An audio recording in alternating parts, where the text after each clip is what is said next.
I'm Sue Almirante, and this is my husband Phil, and we're here to talk to you today about the sacrament of baptism. We were hoping that you will have already looked at the Busted Halo video. If not, please take a couple minutes to review that right now. It's a link that was sent along with this video in preparation for the baptism class. The video will review the importance of the sacrament of baptism, why we baptize as Catholics, and we'll dispel some of the common myths that are often looked at when we consider the sacrament of baptism. After you review the video, you will see that the sacrament of baptism is the first of the sacraments that a person will usually receive, and it's, in this case, often conferred upon children or babies. Doesn't have to be that way. There is adult baptisms, but for this class purposes, we're going to be discussing primarily infant and child baptisms.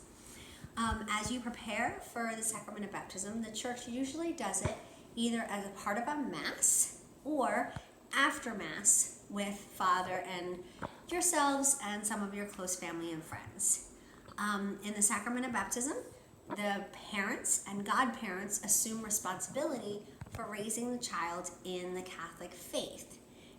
So it's nice because you are obviously the primary educator of your child as they get ready to learn more about the Catholic faith, but the godparents have that equal responsibility. So it's important to choose godparents that can support you and can help educate the child in a Catholic faith. Now, your godparents can be one person who's a practicing Catholic and a Christian witness. They both do not have to be Catholic. Right, and they don't have to be married to each other. Right. That was also discussed in the video. Yes. And the other thing is sometimes Father would like to meet with them or get a letter from their parish or their church that they go to attest to the fact that they are practicing Christian or Catholic. Absolutely. So those are some things to consider as you're picking out the godparents for your child. The actual day of baptism, the video discussed some of the importance of the candles and the water and the white garments for purity. And the whole point of the sacrament of baptism is to cleanse of original sin. Right, cleanse the child from their original sin. So those garments and the oils and the water all help in that process. At the end of the sacrament of baptism, you're given a candle that's lit from the Easter candle, and this candle signifies the light of Christ that has come into your child. So some of the things that I enjoy doing as a part of raising our own kids or as a part of teaching kindergarten CCD, which I do also, is talking about baptism and reviewing the baptism day with your child as he or she gets older, showing them the candle, talking about why the sacrament of baptism was done and what is so important about that sacrament of baptism. And you should incorporate that in your conversations, maybe celebrating it yearly with your child and talking about how it relates to the rest of their journey and learning more about their Catholic faith and the upcoming sacraments that they will have as they get older. And some children are named with a significance to the faith. So if your child has a saint name, introduce them to that saint. Even if they're not named after a saint, if their name is Matthew, Mark, John, whatever it might be, you might want to look up saint names related to their name and teach them about those saints. Which brings us, I guess, pretty full circle into the importance of the rest of the responsibility after the actual sacrament of baptism. And that is that you are your child's primary educator in the faith. You're your child's primary educator in everything, but in this case we're specifically talking about the Catholic faith. Phil and I have raised or are working on raising 3 of our own kids, and it's challenging, it's fun. There's lots of good things and lots of challenges that will come your way. But the part of introducing them to the faith and educating them in the faith is very, very important. And the best way for that to happen is for you to incorporate the Catholic faith into your everyday lives as a family. We're a big advocates for family prayer time, Yes. prayer before meals, prayer before bed, and reading the Bible. It's also really important that you take your child to Mass every week.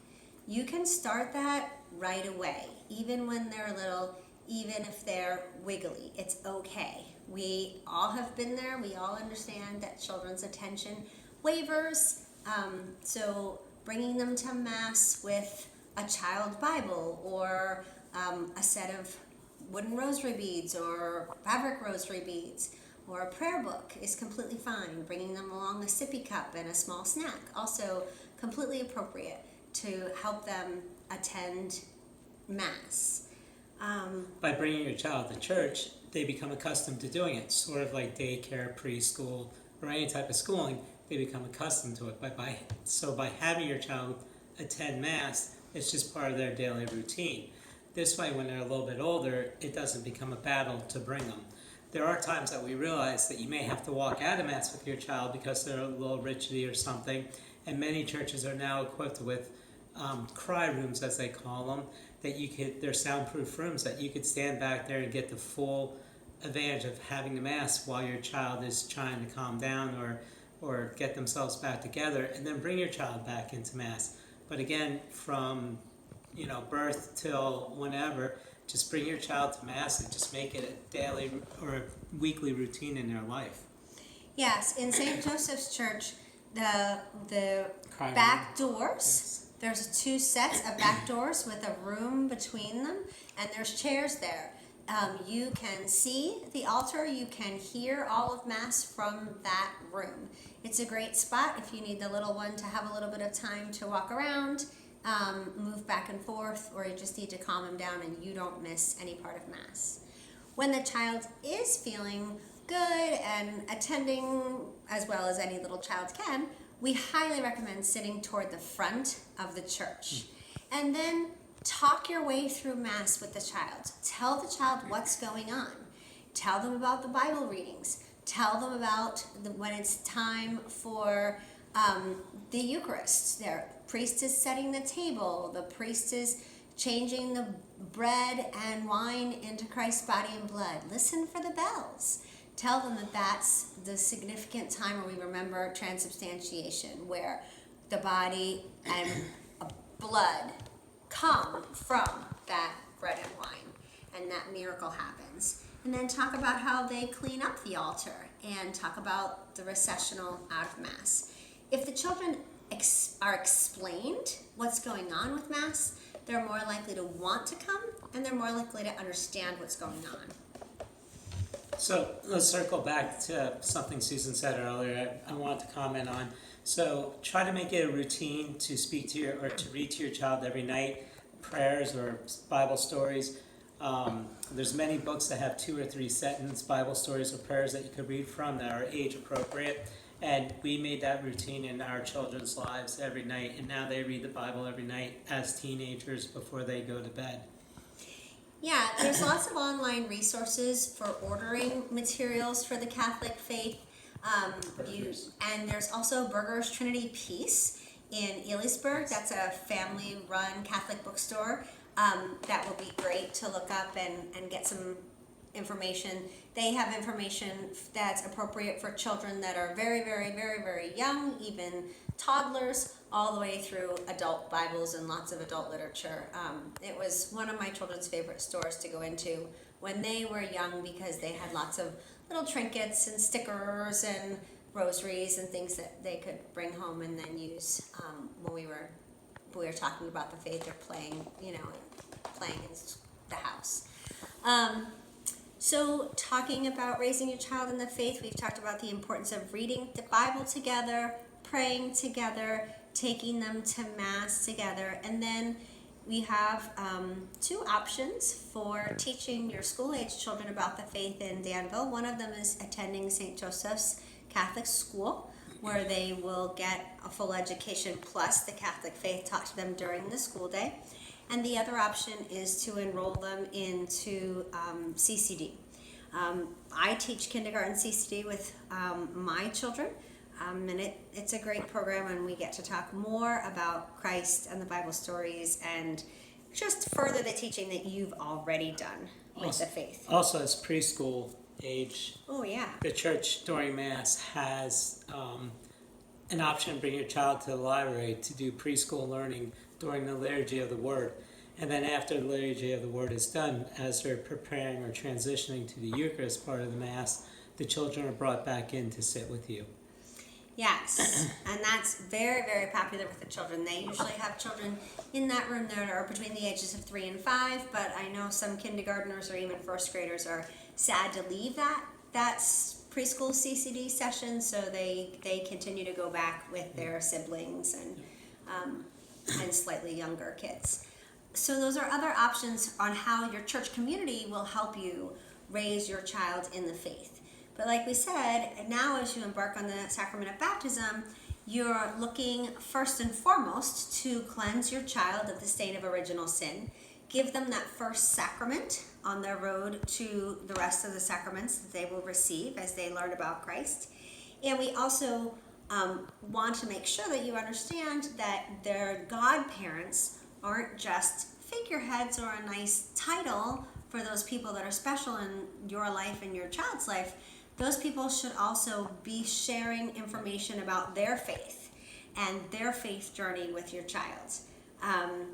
We chose godparents for our kiddos that would often send trinkets or send Bible stories or send gifts related to the faith. We've even had a couple of occasions where our children had the benefit of going to a special location, such as a saint. Padre Pio shrines, There different you go. shrines. Different shrines and things like that with Their their godparents. So things that you can do to get some more people helping you teach your child about the faith. Yeah. So I think we pretty much wrapped it up. Yeah, I think so. You'll want to contact Father to talk about the specifics of when you're scheduling the baptism, whether it will be during a Mass or after a Mass, and what it's usually done on Sundays, but other exceptions have been made in the past with extenuating circumstances. So, and you'll want to make sure that you have one Catholic godparent at least, if not two, and if they're not parishioners of our parish, you'll want to find out from Father if any additional paperwork is needed from their parishes or their church communities to show that they're practicing in the faith. If you have any questions or any further comments on this, you can feel free to reach out to us, where the church office knows how to get in touch with us, and Father's always really happy to answer questions as well. We pray that God blesses you and your children on your journey through your faith, and that you have a great life and enjoyable life with your child. Yeah, have a great evening. God bless.